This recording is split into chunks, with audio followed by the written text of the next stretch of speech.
Hi almal en baie welkom by ons kanaal weer in die boodskap vandag. As jy daarvan hou, asseblief subscribe, like, stuur dit vir iemand wat dit moet hoor. En vandag gaan ons 'n bietjie gesels oor die geheim van om vrug te dra vir die Here. So dis belangrik dat die Here vra van ons om vrug te dra en ons gaan 'n bietjie vandag kyk hoekom is dit ook belangrik.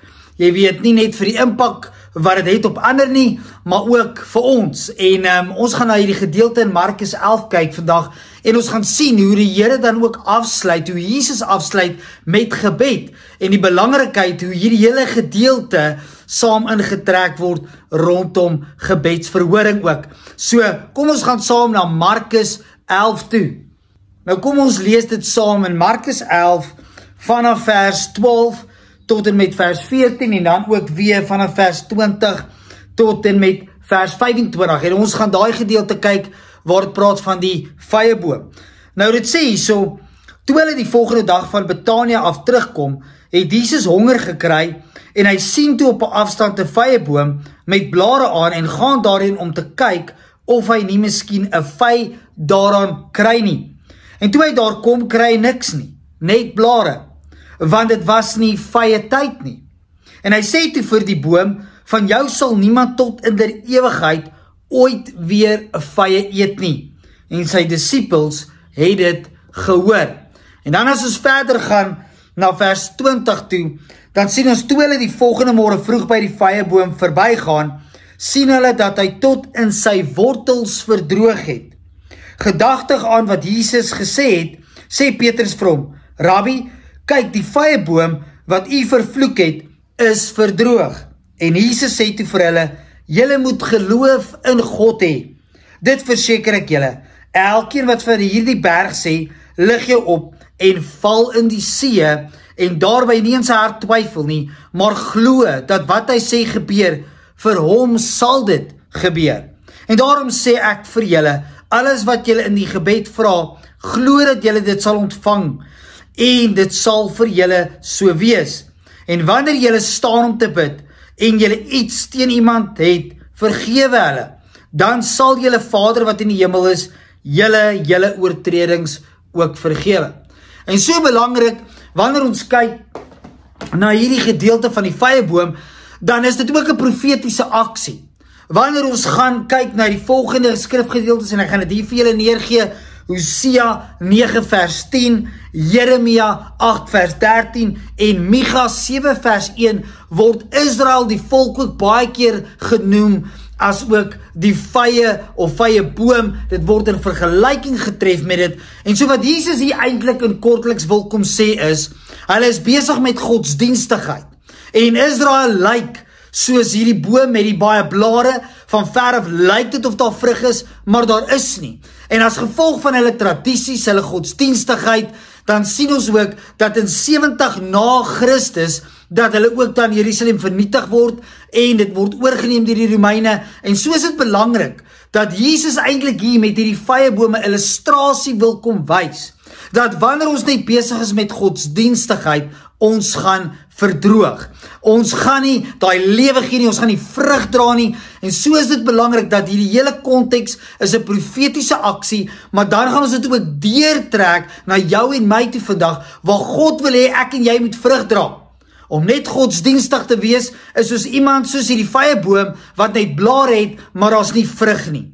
En soveel mense wil kom proe van dit wat Jesus wil bied, maar as hulle naby ons kom, dan sien hulle maar, daar is nie vrug nie. Dit is net blare. En so is dit belangrik dat die godsdienstige persoon, en soos met Israel, lyk hulle godsdienstig, en van ver af lyk hulle gesond. Van ver af lyk het of hulle vrug dra. Van ver af lyk dinge goed. Maar wanneer Jesus naby kom, om te eet van hierdie boom, dan sien hy, daar is niks te eet nie. En so gaan ons dit dan deurtrek na jou en my toe, ook vandag. So, dis 'n profetiese aksie hierdie konteks van Jerusalem wat sal val, en maar dan gaan ons nou kyk na jou en my. Nou, ek wil stil staan by jou en my eers vandag. Nommer 1, ons kan nie net godsdienstig wees nie. Ons kan nie net mooi lyk van ver af nie, van buite af nie. Jesus kom sê selfs vir die Fariseërs, die dominees, die pastore van daai tyd, die wetgeleerdes, die skrifgeleerdes, kom sê hy, julle is wit gepleisterde grafte. Met ander woorde, julle lyk van buite af baie mooi, maar julle is dood binne in julle. En ek wil dit sommer reguit van hierdie begin af van hierdie video kom sê, dat mense is moeg vir fakeness. Mense is moeg vir Christene wat Jesus op hulle lippe sê en dien van buite af, lyk hulle te mooi, hulle gaan kerk toe en hulle doen al hierdie Christelike godsdienstige tradisies, maar daar lê nie krag wanneer hulle praat nie. Daar is nie autoriteit in hulle woorde nie. Hulle maak nie impak in 'n omgewing nie. En ek wil kom sê dat Jesus wil hê dat ek en jy nie so moet wees nie. Dat ons nie net blare dra nie, maar dat ons eintlik en actually vrug sal dra. En 'n illustrasie van dit is, of 'n bewys van dit is ook in 2 Timoteus 3. Nou ek wil hê julle moet saam met my soontoe gaan. Nou hoor mooi, wat lees ons in 2 Timoteus 3? En ek gaan daar lees vanaf vers 1 tot en met vers 5. Dit sê, dit moet julle weet, in die laaste dae sal daar swaar tye kom. Die mense sal, nommer 1, selfsugtig wees, geldgierig wees, grootpraterig wees, verwaand wees, beledigend teenoor hulle medemens en ongehoorsaam aan hulle ouers, ondankbaar en ongodsdienstig. Hulle sal liefdeloos en onversoenlik wees, kwaadpraters, bandeloos en wreed, sonder liefde vir die goeie. Hulle sal verraaiers wees en roekeloos en hooghartig. Hulle sal eerder liefde vir genot hê as liefde vir God. En hulle sal nog die uiterlike skyn, hoor mooi, van die godsdiens hê, maar die krag van die godsdiens sal hulle nie ken nie. Bly weg van sulke mense af. En so belangrik, hier kry ons 'n voorbeeld van iemand wat blare dra. Hulle doen alles wat die wêreld van hulle verwag. Hulle leef selfsugtig, hulle leef roekeloos, hulle leef sonder liefde teenoor mekaar ensovoorts. Hulle is nie mense wat God gehoorsaam nie, maar hulle geniet eerder die wêreldse dinge maar hulle het hierdie godsdienstige skyn. Met ander woorde, hulle gaan dalk nog kerk toe. Met ander woorde, hulle sal sê ons glo in Jesus. Hulle sal nog al hierdie ander uiterlike dingetjies doen. Hulle sal selfs nog sekere morele waardes hê. Maar hulle sal die krag van God nie ken nie. Nou wat is hierdie krag, mag jy dalk vra? En hierdie krag in die Grieks praat van die dunamis krag van die Heilige Gees. En hierdie krag is belangrik vir ons om tot bekering te kom, of 'n ander lewe te hê, of om God se wil te kan doen. Dis die Heilige Gees se krag binne in ons. En ek gaan gou hierdie dunamis krag verduidelik. Nommer 1 het ek hier gesê, dis die innerlike krag, of die vermoë om iets te doen of te verander. Met ander woorde, dit is om, soos bekering, 'n 180 draai te maak van jou ou lewe na die nuwe lewe in Christus. Dis die Heilige Gees wat jou in staat stel om hierdie nuwe lewe te lei. En dis daai dunamis krag in ons. So die 2 Timoteus 3 persoon is nie daai persoon nie. Hy verkondig God met sy lippe, hy gaan dalk kerk toe, maar hy lewe vir die wêreld. Hy lewe vir homself. Hy maak nie veranderings in sy lewe nie. Hy leef soos wat hy wil.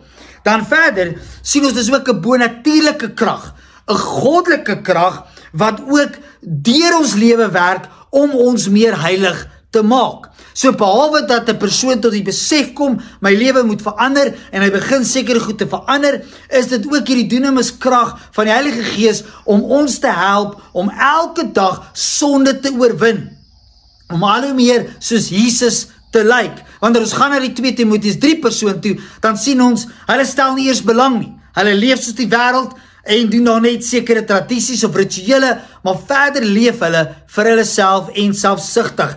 En hulle is nie bekommerd oor wat se sonde hulle doen nie. Hulle wil ook nie verandering hê nie, want hulle voel hulle is reg. En dan die laaste een het ek hier gesê, die dunamis krag is ook die manifestasie van God se teenwoordigheid. Wanneer iemand vol is van die Heilige Gees, sal mense sien dat hierdie persoon praat met autoriteit, daar is krag wanneer hierdie persoon bid, daar is 'n verskil wanneer hierdie persoon optree, en mense kan genesing dalk sien, ensovoorts. Hulle beleef God in die teenwoordigheid van hierdie ander persoon, en dit is omdat hierdie persoon die dunamis krag van die Heilige Gees dra en dit uitstraal. Weereens, die 2 Timoteus 3 ou, lyk baie mooi, hy lyk van ver af dalk godsdienstig en heilig en asof hy 'n kind van God is, maar wanneer jy naby beweeg, soos Jesus naby aan die vyeboom beweeg het, dan kom jy agter, maar hy's nie vrug nie. Hoe hy met sy werker praat is ongeskik. Hoe hy sy vrou of haar man hanteer is nie mooi nie. Hoe hy sy kinders hanteer is nie goddelik nie. Hoe hy lewe naby, as jy naby hom kom, is nie heilig nie. En so kan ons sien dat daar 'n groot verskil tussen die persoon in 2 Timoteus 3 en 'n werklike kind van God. En ek gaan dit nou mooi verder vir julle identifiseer en sekere eienskappe uithaal, maar dit is belangrik om dit raak te sien. So, want ons wil op die einde van die dag wil ons impak maak. Op die einde van die dag wil ons meer soos Jesus lyk. Op die einde van die dag wil ons vrug dra vir God. En is belangrik dat wanneer Jesus na die vyeboom toe stap en hy sien daar's nie vrug nie, dan is hy ontstel. En al sien ons, al is dit buite die vyeboom se seisoen, en ek gaan nou terugkom na dit toe, want dit mag lyk asof Jesus baie hard is met hierdie boom, maar Andrew, hoekom moet hy vye dra as dit buite sy seisoen is? En ons gaan nou stilstaan, daar's weer eens 'n profetiese konnotasie ook aan jou en my, wat God verwag van ons. Nou, ek het hier gesê, God soek nie mense wat 'n vorm godsdiens of 'n geloof het nie, maar hy soek mense wat werklik gevul is met sy gees. Nou, nommer 1, hierdie krag, hierdie dunamis krag van die Heilige Gees, stel ons in staat om sonde te oorwin. Julle kan gaan kyk na Romeine 8 vers 14, dit praat daarvan, van hulle wat kinders van God is, word gelei deur God se Gees, word gelei deur die Heilige Gees. En daarmee wil ek weer eens kom sê, die 2 Timoteus 3 persoon word nie gelei deur die Heilige Gees nie. Hy gaan voort soos die wêreld, hy lyk soos die wêreld, hy praat soos die wêreld, maar hy het 'n skyn van godsdienstigheid om hom.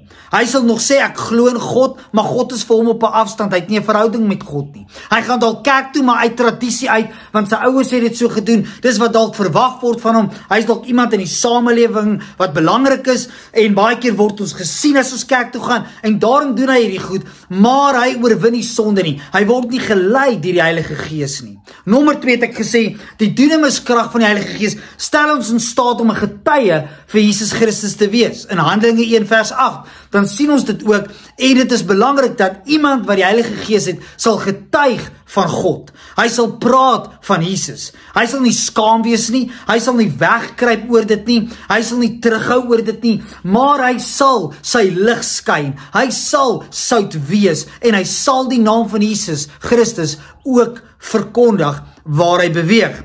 Derdens het ek gesê, hierdie dunamis krag stel ons ook in staat om vrug te dra, Galasiërs 5 vers 22 tot 23. Dan sal ons sien daar, praat van lankmoedigheid, sagmoedigheid, selfbeheersing, liefde, ensovoorts. So dis belangrik dat die persoon wat die Heilige Gees het, en hierdie dunamis krag is in werking met hom, sal vrug dra. Dis die persoon wat lankmoedig sal wees. Dis die persoon wat liefde sal uitleef, wat geduldig sal wees met sy medemens, en nie ongeduldig is, aggressief is, ensovoorts nie. En dis belangrik hierdie. En dan nommer 4 het ek hier gesê, in Efesiërs 3 vers 20, dan is dit ook hierdie krag van die Heilige Gees, stel ons in staat om God te vertrou.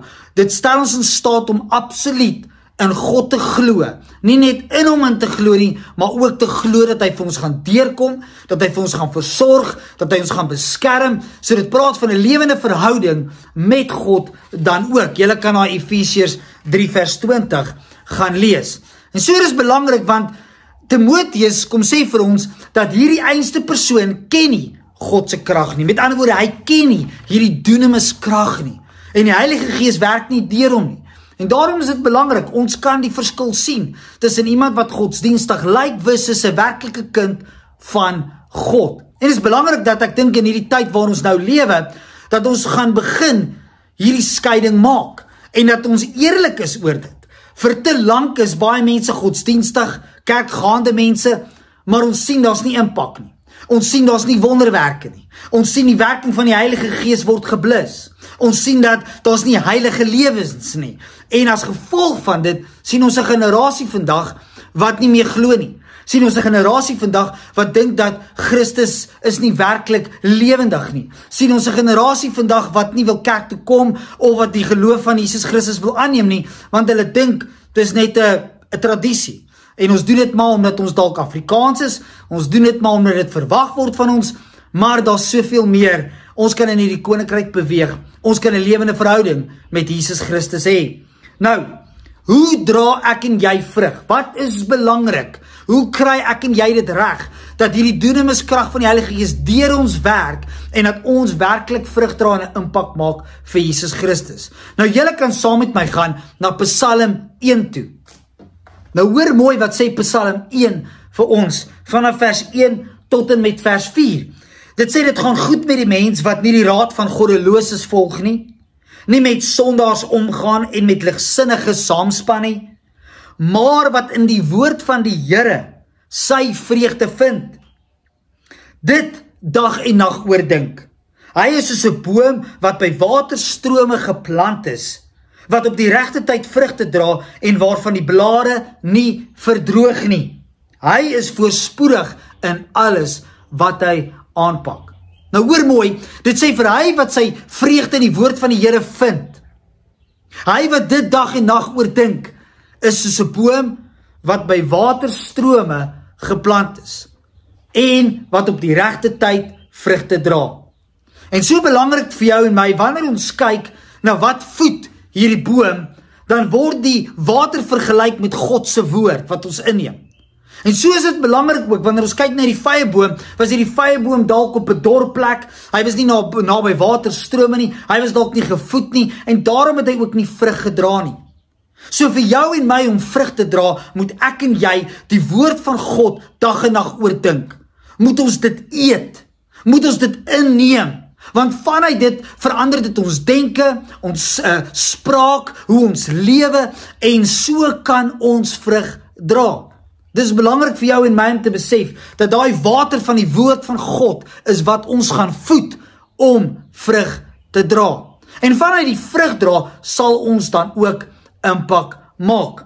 En so, dit is vir my en jou belangrik, dat ons konsekwent ook vrug sal dra. Dit is belangrik dat wanneer ons kyk na die vyeboom, dan was dit nie sy tyd om vrug te dra nie, maar tog is Jesus ontsteld oor dat hy die vrug dra nie. Wanneer ons kyk na Psalm 1, dan sê ons ook, dat hierdie psalmer praat van hierdie boom, sy blare is altyd groen en hy dra vrug op die regte tyd. Nou ek wil vir jou vra, wat is die regte tyd? Altyd. Ok, so wanneer ons gaan na 2 Timoteus 4 vers 2 toe, daar kom sê Paulus vir ons, luister, ons moet ontydig en tydig, binne seisoen en buite seisoen, kan rekenskap gee, met ander woorde van die hoop wat in ons is. Ons moet daai vrug kan dra, binne en buite seisoen. So nie net wanneer dit goed gaan met jou, moet ons die Here loof en prys en verkondig van sy naam nie.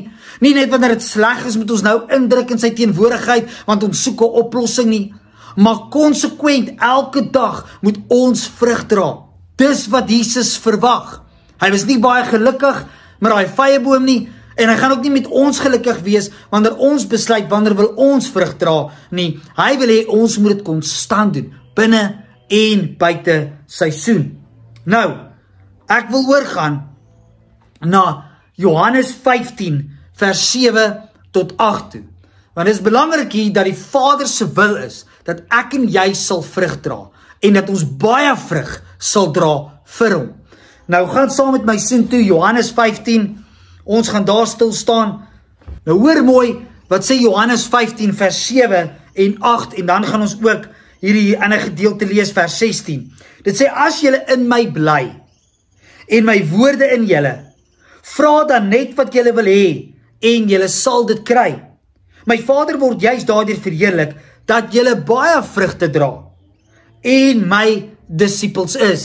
Dan vers 16 sê, julle het my nie uitgekies nie, maar ek het julle uitgekies, en julle aangestel om uit te gaan en vrugte te dra, vrugte wat sal hou. So sal die Vader aan julle gee wat julle ook al in my naam vra. Dit beveel ek julle, julle moet mekaar lief hê.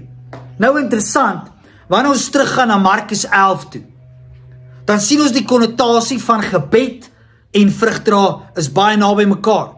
Wanneer hierdie boom verdroog is en die disippels sien dit, dan kom hulle na Jesus toe en hulle sê, "Wow, ons sien hierdie boom het sommer verdroog." En dan sê Jesus vir hulle iets belangriks. Hy sê vir hulle wat glo, sal enigiets kan doen eintlik. Hierdie berg kan versit, hierdie berg kan skuif vir hulle wat nie twyfel nie, maar vir hulle wat glo.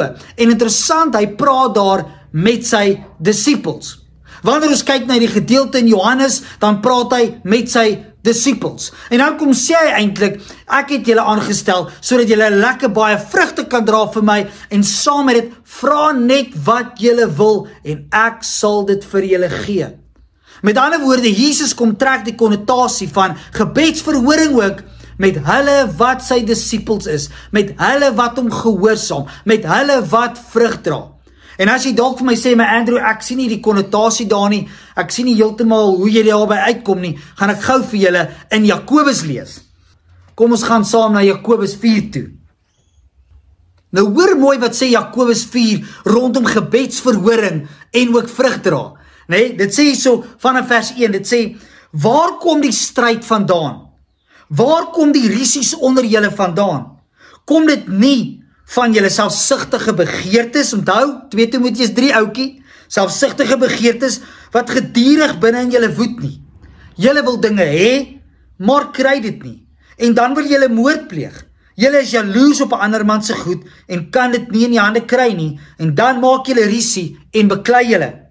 Julle kry nie, omdat julle nie bid nie, maar hoor verder, en as julle bid, ontvang julle nie, omdat jy verkeerd bid. En nou gaan hy verder om te verduidelik wat is die verkeerd bid. Dis nie omdat jy nie die Onse Vader bid nie, dis nie omdat jy verkeerde rympie bid nie, maar hoor die hart waarvan Jesus praat. Hy sê, as jy bid, ontvang jy nie omdat jy verkeerd bid. Jy wil net jy selfsugtige begeertes bevredig. Weet jy nie, jy ontrou is, dat vriendskap met die wêreld vyandskap teen God is nie. Wie 'n vriend van die wêreld wil wees, wys daarmee dat hy 'n vyand van God is. Of dink julle nie dat die skrif sonder rede sê dat God die Gees wat hy in ons laat woon, heeltemal vir homself wil hê nie, maar die genade wat hy gee is nog groter. Daarom sê hy, God weerstaan die hoogmoediges, maar aan die nederiges gee hy genade. Onderwerp julle dan aan God. Staan die duiwel teë en hy sal van julle af wegvlug. Nader tot God en hy sal tot julle nader. En so sien ons dat Jesus kom sê in sy woord vir ons, dat luister, dat vir hulle wat besig is met die selfsugtige dinge, hulle wat eintlik 'n 2 Timoteus 3 oukie is, wat nie naby die Here leef nie, maar wat die skyn van godsdiens het, wanneer hulle in gebed na God toe gaan hulle nie noodwendig kry wat hulle wil hê nie, want God ken hulle hart agter daardie vrae en daardie gebede. En so is dit belangrik vir jou en my, dat Jesus kom sê, vir die disippels, nie vir hulle wat skynheilig is nie, nie vir hulle wat 'n skyn van godsdiens het nie, maar hy kom sê vir die disippels, wanneer julle iets in my naam vra, sal ek dit vir julle gee. Maar vir die godsdienstige oukie, kom sê hy, julle ontvang nie, want julle bid verkeerd, julle bid julle eie selfsugtige begeertes. Nou hoor mooi wat sê Jakobus 5 vers 16, dit sê, bely julle sondes eerlik teenoor mekaar, en bid vir mekaar, sodat julle gesond kan word. Maar hier is die tweede gedeelte, die gebed van 'n gelowige het 'n kragtige uitwerking. En interessant as jy gaan kyk na die ou vertaling, dan praat dit ook van die regverdige. En selfs hier kom praat dit van hulle wat in Christus is. Vir hulle sal daai gebed krag dra. En daarom kom sê Jesus eintlik vir sy disippels. Hy kom sê, luister, vir julle wat glo sal niks onmoontlik wees nie, maar vir julle wat my disippels is. Johannes 14, kom sê God, groter dinge sal julle nog doen, en vra net wat julle wil, en ek sal dit vir julle gee. Hy praat met sy disippels. Wanneer ons kyk na Jakobus 5 vers 16, praat hy met sy disippels.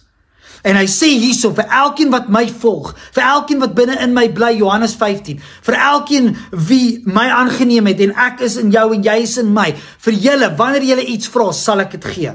Maar vir die godsdienstige oukie daar buite, wat net blare dra, wat nie vrug dra nie, wat my bely op hulle lippe, maar hulle harte is ver van my af, vir hulle sal hulle nie kry wat hulle vra nie.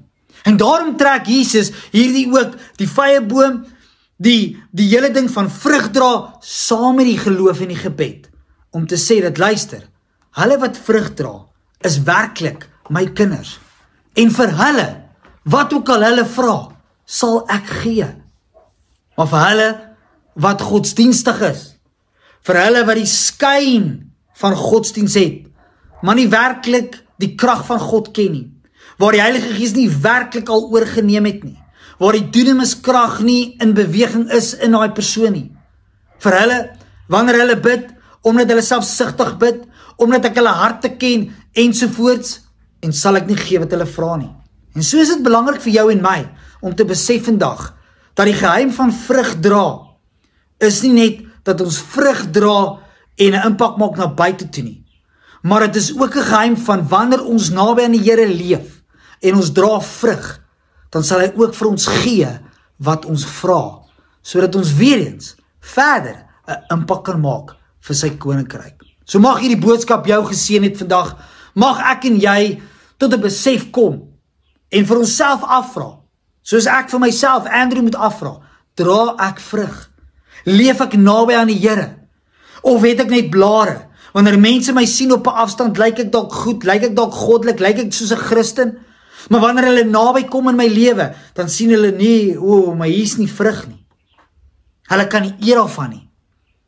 En ek het nou nie hierdie voorbeeld nie, maar as ek plastiek vrug vir jou moes gee, of 'n fake vrug moes gee, en jy's werklik lus vir 'n piesang, of 'n appel, of druiwe, en ek gee vir jou iets plastiek, dit gaan nie jou gesond maak nie, dit gaan jou nie vul nie, dit gaan jou nie energie gee nie, en so is dit daar buite. Mense is moeg, om na kinders van die Here te kyk, wat sê hulle is kinders van die Here, en naby te kom, en om te sien, maar hierdie is smaakloos, hierdie het geen impak nie, hierdie is nie 'n werklikheid nie, want wat ons doen is, hulle kyk nie net na jou lewe nie, maar die een wat gee, die een wat die vrugteboom gee, hulle kyk na die Skepper, en hulle sê, maar, hy is nie reël nie, hy is nie 'n werklikheid nie, en as gevolg van dit, verwerp hulle die geloof. En so mag ek en jy impak maak vir Jesus Christus, mag ons vrug dra waar ons beweeg, maar dit begin met verhouding met Jesus Christus. Ons kan dit nie uit die vlees uit doen nie. So blessings vir elkeen van julle, ek gaan saam met julle bid, dat julle ook vrug sal dra, en 'n verhouding met Jesus Christus sal hê. So Vader, dankie dat ons vir elkeen kan bid vandag. Ek kom bid, Here, dat ons nie soos hierdie vyeboom sal wees nie, dat ons nie van ver af mooi en goddelik en Christelik lyk nie, omdat ons sekere godsdienstige dinge doen nie, dat ons nie net blare sal dra nie, maar dat ons werklike vrug sal dra, dat ons sal impak maak, as gevolg van ons wat 'n verhouding het met U.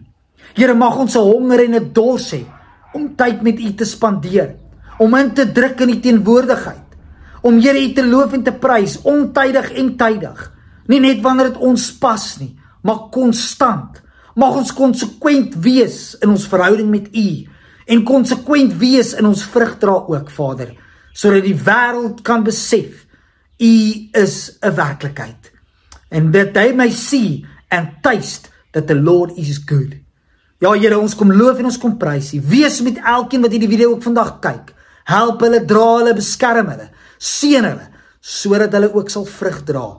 In Jesus Christus se naam bid ons dit. Amen. Blessings vir julle. Julle moet 'n awesome week hê.